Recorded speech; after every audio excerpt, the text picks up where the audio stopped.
Question 40 number में कहता है क्या कि कुछ वस्तु 5 के 6 के दर से खरीदा गया, 5 रुपया के 6 के दर से खरीदा गया और 6 रुपया। घर पे मेहनत कीजिएगा तब ना, या नहीं बनाते वीडियो देखिएगा तब ना बनेगा। क्यों दिखने का जरूरत है? ओ एक मिनट, अब बताइए अब क्या करें? CPSP कितना होगा? अब क्या करना चाहिए? बोलने दीजिए ना उनको। अब क्या करें? क्वेश्चन क्या कह रहा है सो बताइए। ये भी पता नहीं, क्या करने आते हैं यहाँ पर जी? ना क्वेश्चन पता है, क्या करेंगे नहीं पता है। कल आए थे क्लास, बहुत बढ़िया किए। चलो बताओ आप क्या करें? किससे? वो आएगा 25 और वो आएगा 36। वो अब आंसर तो हमको करना है क्या कि अब इस बट्टा को हटाना है। हटाने के लिए क्या करेंगे कि दोनों के हर वाला का एलसीएम लेंगे, उससे मल्टीपल कर देंगे। अर्थात 5 6 का एलसीएम होगा 30, तो 30 से और 30 से। कल भी तो ये क्वेश्चन बताए ना, 25 में खरीद के 36 में बेचना कि मीन्स 11 का लाभ हुआ ना, लाभ प्रतिशत। चलिए 41 पे आते हैं। कल भी क्वेश्चन बताए थे ना 41। कहता है एक फल विक्रेता 24 के 16 के दर से खरीदा, 24 के 16 दर से खरीदा और SP 18 के 8 के दर से बेच दिया, उसे कितना प्रतिशत का लाभ हुआ? फिर वही क्वेश्चन है 16 से 24 और 36। ये सब क्वेश्चन एक बार देख लेगा तो नहीं बन रहा है ना, तो समझिए आप में और गधा में कुछ ही फर्क है कि वो 4 गो से चलता है, आप 2 गो से चलते हैं। बेटा दे, बेटा दे।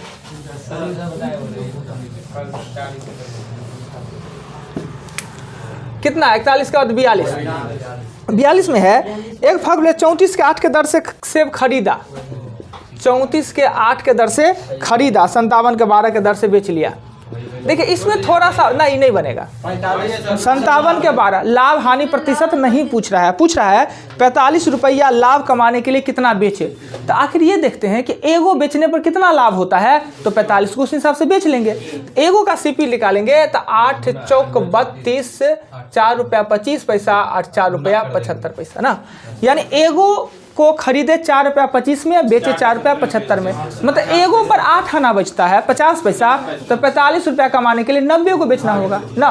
2 गो पर 1 रुपया कमाते हैं तो 45 रुपया 90 को, 45 रुपया के लिए 90 वस्तु।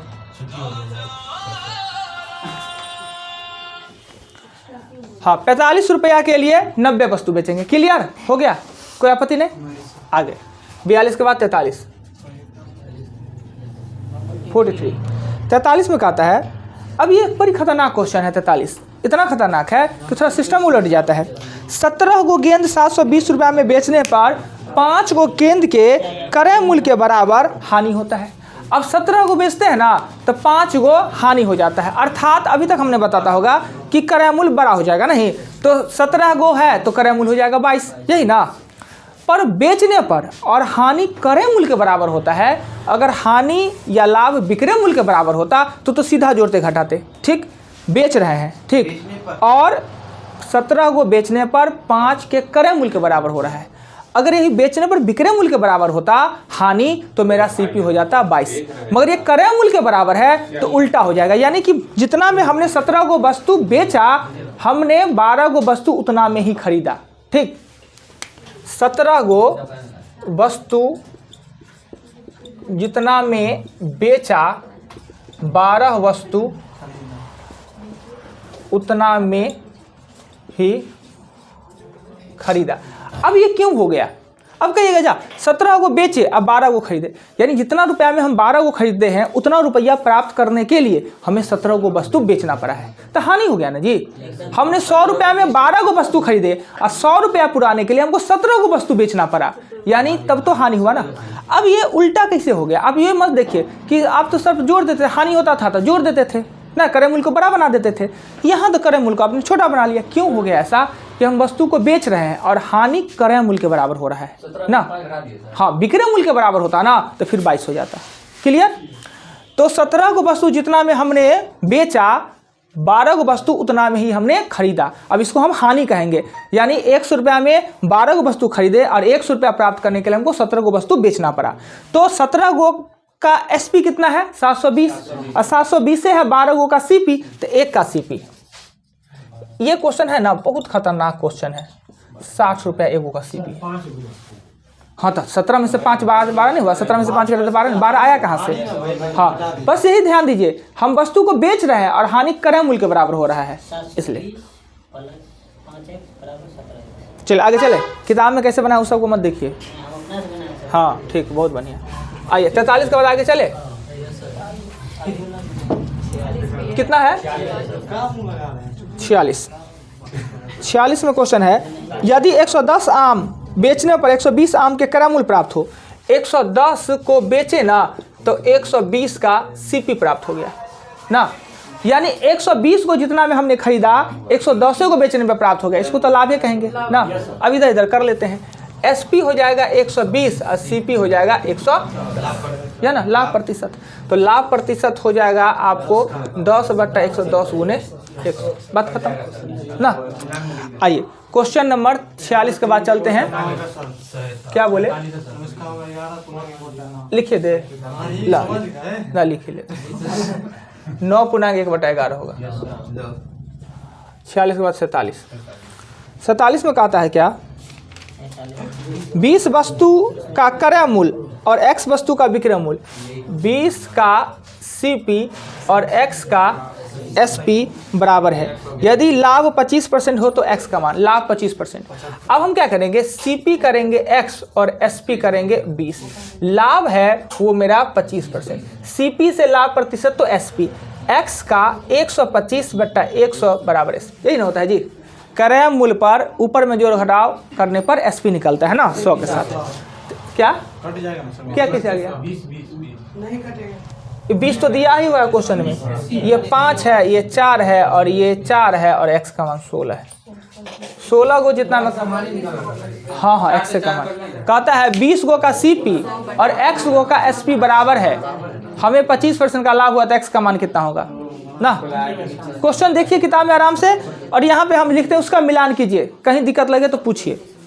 चलिए आगे क्वेश्चन में देखिए, हिंदी में पढ़ के बता दे। 47 कह रहा है 20 वस्तु का क्रय मूल्य x वस्तु के विक्रय मूल्य के बराबर है। तो हमने किया 20 वस्तु का क्रय मूल्य x वस्तु का विक्रय मूल्य बराबर है। सीपी हो गया x, एसपी हो गया 20। लाभ कहता है 25% का लाभ होता है, तब सब कुछ दे ही दिया। आइए 47 के बाद 50 में कहता है 45 रुपया में, सॉरी 40 रुपये में 45 नींबू बेचने पर 40 रुपया में 45 नींबू बेचने पर एक व्यक्ति को 20% का हानि होता है। हानि है वो 20% का हानि होता है। तो सीपी ज्ञात करेंगे। सीपी तो एसपी से सीपी ज्ञात करने के लिए जोड़ घटाव का काम नीचे में ना। तो ये काट दिए 2, ये काट दिए 50, यानी 10 रुपया के 9। सीपी कितना है 10 रुपया के 9। अब आगे क्या कह रहा है क्वेश्चन नंबर 50 में, 24 रुपया में कितना बेचे कि 20% का लाभ हो। 24 रुपया का कितना, 20% का लाभ। हमको लाभ का माना है 20% का, तो पहले एसपी निकालते हैं। तो 10/9 गुने 120/100, ये हो जाएगा 6, ये हो जाएगा 5, ये हो जाएगा 2, ये हो जाएगा 3, ये हो जाएगा 2, यानी 4 रुपया के 3। 4/3 का मतलब 4 रुपया के 3। 4 रुपया के 3 तो 24 का 18 गो। 4 रुपया का 3 गो तो 24 रुपया का 18 गो। कुछ दिक्कत, एक एक नियम बच्चा में नहीं पढ़े हैं। 3/4 कहाँ से, 4/3 को 3/4 कहाँ से कर दिए, समझ गए। अच्छा को बताइए, ये तो 4/3 है, यहाँ 3/4 क्यों किए। बताए एगो टेक्निक बताते हैं। टेक्निक हमेशा याद रखिएगा जीवन में। जिसका प्राथमिकता देते हैं ना, हमेशा जिसका प्राथमिक, धन को ऊपर तो रखते ही है। धन को तो लोग माथा पर रखता है, चौरोके पैसा तौर में रख लेता है। जीवन में जिसका प्राथमिकता देना है उसे ऊपर में। अब हम पहले इस सब में प्राथमिकता पैसा का दे रहे थे। अब हमको 24 को रुपया दिया है और हमसे क्या पूछ रहा है, वस्तु पूछ रहा है कितना होगा। इसमें बताइए, इसमें वस्तु कौन है, 4 की 3 ना, हमें वस्तु ना चाहिए तो वस्तु को ऊपर कर दिए, ज़्यादा माथे पे ची खत्म, हमने वस्तु को ऊपर कर दिया, अपने ऊपर निकल जाएगा। वस्तु को प्रतिष्ठा देना था इसलिए वस्तु को ऊपर में लिख दिया। वस्तु 3 है, रुपया 4 है और हमें 24 रुपया के वस्तु ज्ञात करना था। समझे टेक्नोलॉजी, समझे। कभी कभी होता है अब 3/4 से करे कि 4/3 से करे, अब समस्या है। बचपन से ही सब सताते रहता है।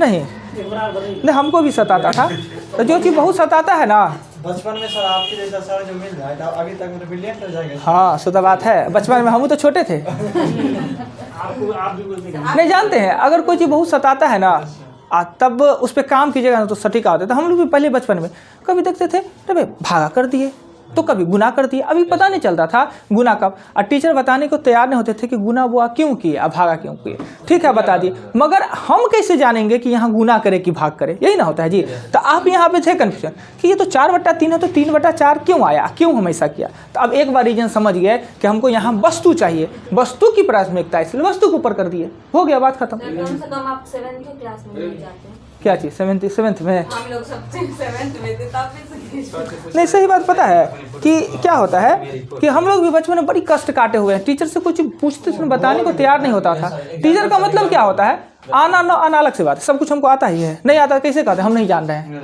नहीं जाने तो क्या जुल्म हो गया, छोड़ दीजिए हमसे पढ़ना, सब हम ही जानेंगे। बस आपसे थोड़े कुछ ज़्यादा जानते हैं जो हमको बताना है।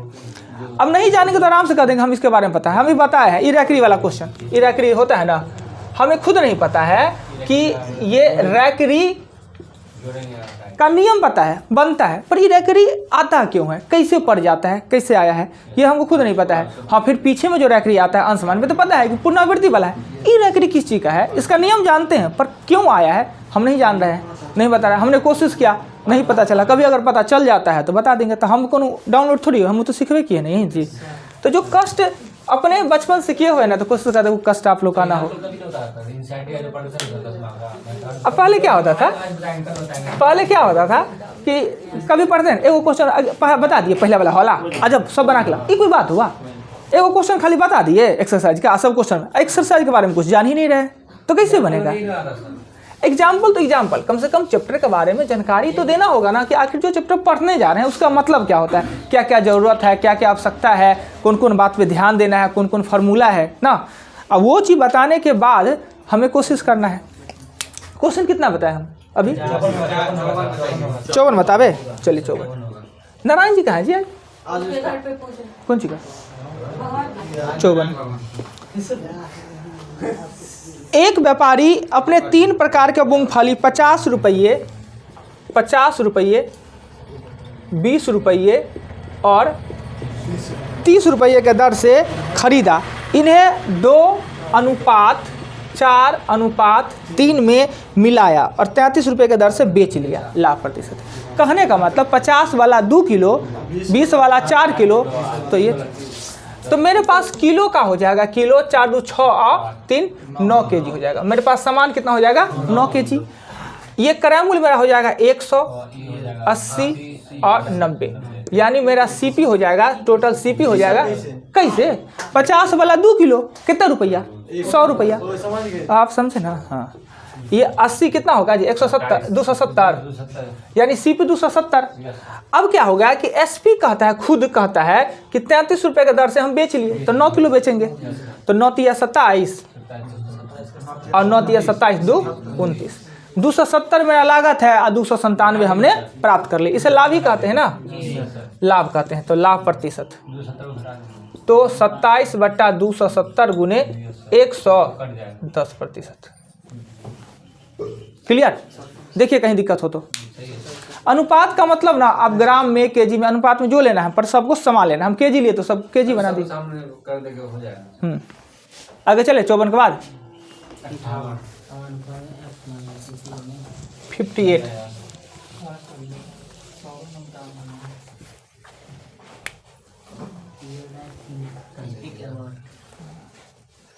एक ग्वाला 6.40 रुपये प्रति लीटर दूध खरीदा, उसमें थोड़ा पानी मिला के मिश्रण को 8 रुपये के दर से बेच दिया, उससे 37.5% का लाभ हुआ। तो दूध और पानी का अनुपात। क्वेश्चन को पहले समझिए।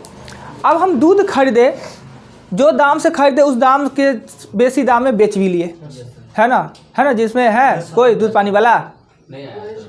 कोई नहीं है दूध पानी वाला जी? रास्ता में मिला तो सब। कोई नहीं है दूध पानी वाला? रास्ता में मिला तो अच्छा चलिए, वो ऐसे सब बात नहीं सर, आप सब काम करता है, आप सब काम सब करता है। सकल में कोई प्रॉब्लम किसका? आनंद का? वो ऐसा सब बात करते हैं ना, शकल भी देख के कभी कभी हंसी आ जाती है। क्या करेगा? आनंद का ना? सदमा में पड़ जाता है सब। क्या वही ना, बोल के एकदम चुप। अच्छा, लड़का अच्छा है ना जी? लड़का तो हीरा है।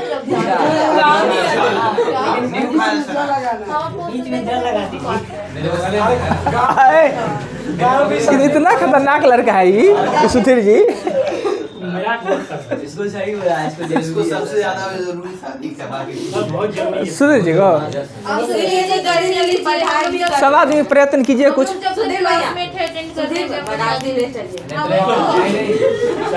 अच्छा हाँ,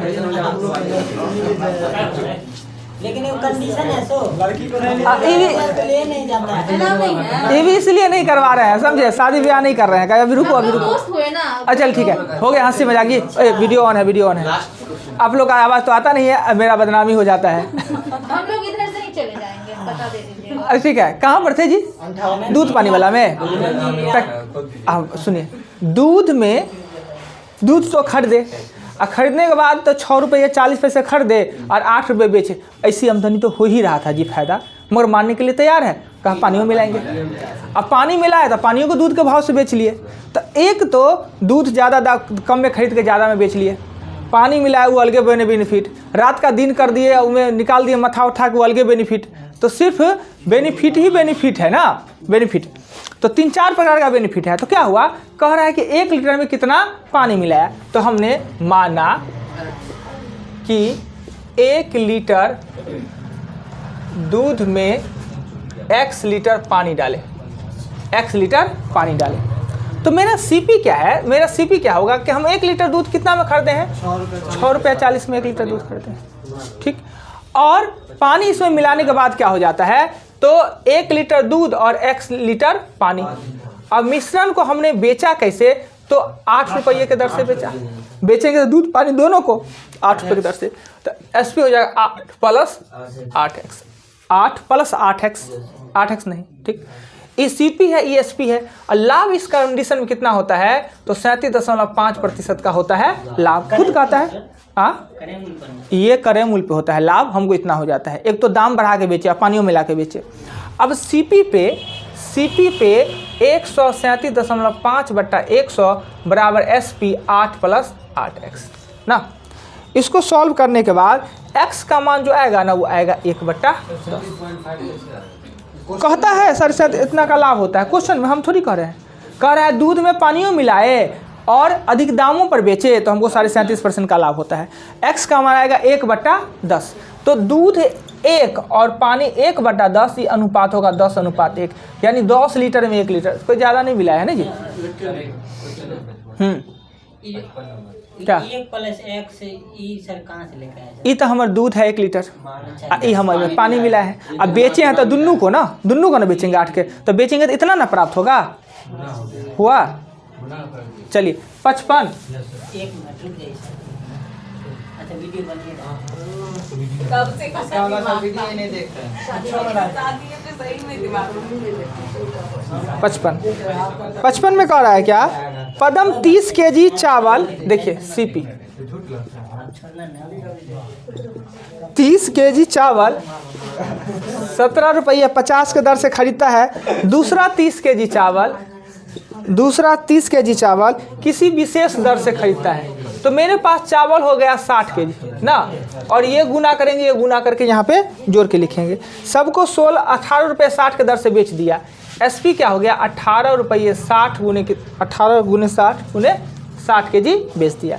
ये मेरा CP, ये मेरा SP। 20% का लाभ होता है। लाभ कितना होता है, 20% का लाभ होता है।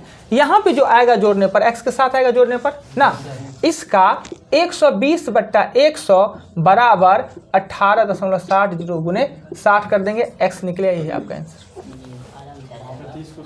ना। हम नहीं गुना किए, इसको गुना करना होगा, गुना जोड़ के लिखना होगा। ना। वहाँ पे एक 30x होगा ना सर नीचे में। हाँ 30x होगा, का नंबर ले 30x होगा, ये 30x होगा, ये आएगा प्लस में लिखाएगा, प्लस 30x लिखाएगा, तब ना x का मान निकलेगा कि गुना खाली नहीं किया है।